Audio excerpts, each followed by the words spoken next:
ഹോശേയ പ്രവചനം 11-ാം അധ്യായം 3-ാം വാക്യം. ഞാൻ എഫ്രൈമിനെ നടക്കുവാൻ ശീലിപ്പിച്ചു, ഞാൻ അവരെ എൻ്റെ ഭുജങ്ങളിൽ എടുത്തു, എങ്കിലും ഞാൻ അവരെ സൗഖ്യമാക്കിയെന്ന് അവർ അറിഞ്ഞില്ല. Praise the Lord. അനുഗ്രഹിക്കപ്പെട്ട ദൈവവചനത്തിനായി ഞാൻ ദൈവത്തെ സ്തുതിക്കുന്നു. ദൈവത്തിൻ്റെ നന്മകൾ പലപ്പോഴും അനുഭവിച്ചറിഞ്ഞിട്ടും ഇസ്രായേൽ ജനം അതിന് തക്കവണ്ണം നന്ദിയില്ലാത്തവരായി മുന്നോട്ട് പോകുവാൻ തക്കനിടയായി. ആ അവസ്ഥകളെ പരിശുദ്ധാത്മാവ് വളരെ വ്യക്തമായി എഴുതിയിരിക്കുകയാണ്. ഞാൻ അവരെ എൻ്റെ ഭുജങ്ങളിലെടുത്തു. Praise the Lord. എന്നാലും അവർ അറിയേണ്ട പോലെ അറിയാതെ അവർ മുമ്പോട്ട് പോകുവാനിടയായി. എന്നെ കേൾക്കുന്ന ദൈവമക്കളെ, ദൈവത്തിൽ നിന്ന് നന്മകളും അനുഗ്രഹങ്ങളും നാം പ്രാപിച്ചവരാണെങ്കിൽ ആ പ്രാപിച്ചതിനൊത്തവണ്ണം ദൈവസന്നിധിയിൽ നന്ദിയുള്ളവരായി തീരുവാൻ പരിശുദ്ധാത്മാവ് ഈ രാവിലെ സമയം നമ്മെ ഓർപ്പിക്കുന്നു. എൻ മനമേ യഹോവയെ വാഴ്ത്തുക, അവൻ്റെ ഉപകാരങ്ങളൊന്നും മറക്കരുതെന്ന് സങ്കീർത്തനക്കാരൻ നമ്മെ പഠിപ്പിക്കുമ്പോൾ അനുഭവിച്ചറിഞ്ഞ ദൈവമക്കളുടെ നന്ദി ദൈവത്തിന് പ്രസാദമാണ്.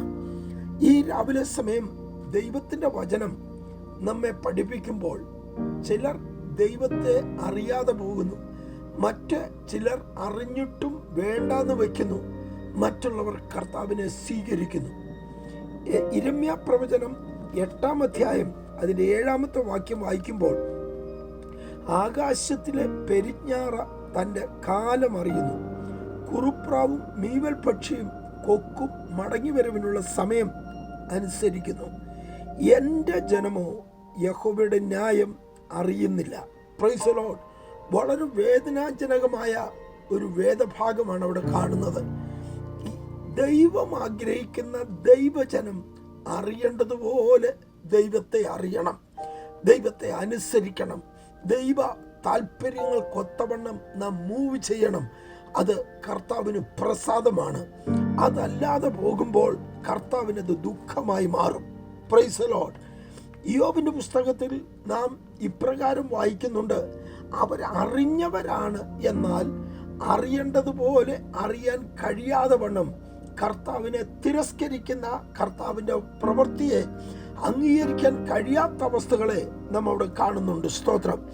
യോബിന്റെ പുസ്തകം 21-ാം അധ്യായത്തിൽ അതിൻ്റെ 14-ാമത്തെ വാക്യം വായിക്കുമ്പോൾ, അവർ ദൈവത്തോട് ഞങ്ങളെ വിട്ടു പോക, നിന്റെ വഴികളെ അറിവാൻ ഞങ്ങൾ ആഗ്രഹിക്കുന്നില്ല, ഞങ്ങൾ സർവശക്തനെ സേവിപ്പാൻ അവൻ ആർ, അവനോട് പ്രാർത്ഥിച്ചാൽ എന്തു പ്രയോജനം എന്ന് പറയുന്നു.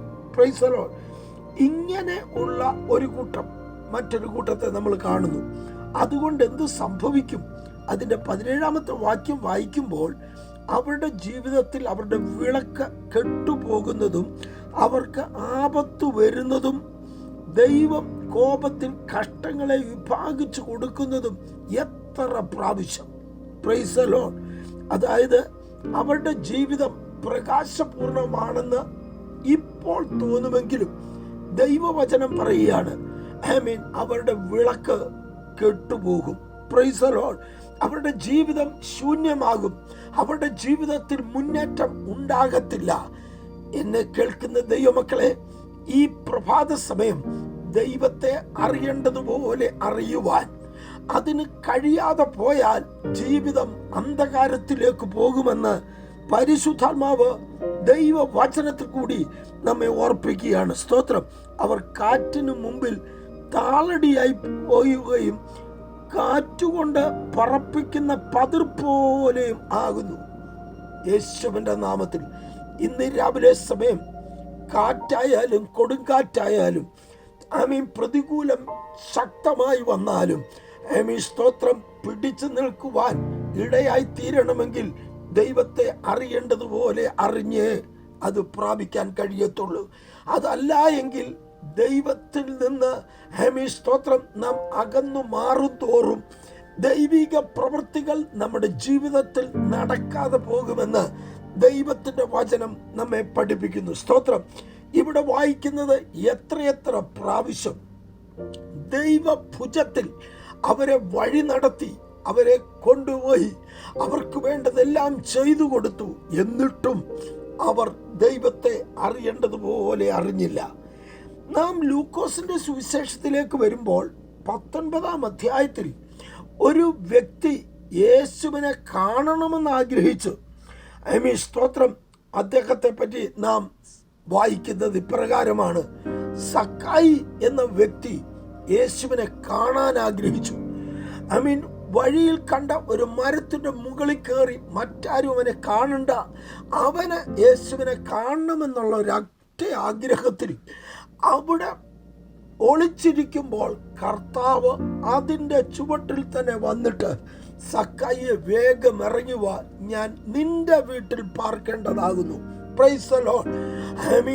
പലരും അറിയേണ്ടതുപോലെ അറിയാതെയും അറിയണ്ട എന്ന് വിചാരിച്ച് കർത്താവിനെ തിരസ്കരിക്കുകയും ചെയ്യുമ്പോൾ, കർത്താവ് അറിയണ്ട പക്ഷെ എനിക്കൊന്നറിയണം എന്നാഗ്രഹിച്ചവന്റെ വീട്ടിൽ കർത്താവ് അന്ന് വന്നതായിട്ട് നാം 19-ാം അധ്യായത്തിൽ വായിക്കുന്നു.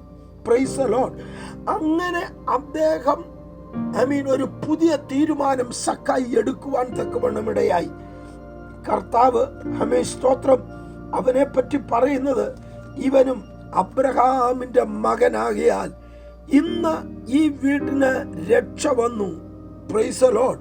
അങ്ങനെയാണെങ്കിൽ ഇന്ന് വരെ നഷ്ടപ്പെട്ടിരുന്ന രക്ഷയ്ക്ക് മടങ്ങി സ്തോത്രം ഒരു നന്മയിലേക്ക് വരാൻ കാരണമായി തീർന്നത് അവന്റെ ഉള്ളിലെ ആഗ്രഹവും ദൈവത്തെ കാണാൻ ഒരു താല്പര്യവുമാണെങ്കിൽ, എന്നെ കേൾക്കുന്ന ദൈവമക്കളെ, നമ്മുടെ ഭവനത്തിൽ യേശുവിന് സ്ഥാനമുണ്ടോ? ദൈവിക നന്മകൾ പ്രാപിച്ച നാം അതിനൊത്തവണ്ണം ദൈവസനെ നന്ദി പറയുവാൻ തക്കൊണ്ട് ഇടയായിത്തീരുന്നുണ്ടോ? ഏൽപ്പിച്ചു കൊടുക്കാം. ഒരു പുത്തൻ അനുഭവത്തോടെ ഈ ദിവസത്തിന്റെ പ്രഭാതം നമുക്ക് അനുഗ്രഹമായി മാറാൻ ഏൽപ്പിച്ചു കൊടുക്കാം. ചേർന്ന് പ്രാർത്ഥിക്കാം. ഞങ്ങളുടെ ദൈവമേ, സ്വർഗീയ പിതാവേ, നല്ല സമയത്തിനായി സ്തോത്രം. അങ്ങോട്ട് പൊന്നുപാതപ്പെടുത്തിക്കൽ ഒരു പ്രാവശ്യം കൂടി കടന്നു വരുന്നു. അനുഗ്രഹിക്കപ്പെട്ടവരായി തീരട്ടെ, യേശുവിന്റെ നാമത്തിൽ തന്നെ. ആമേൻ.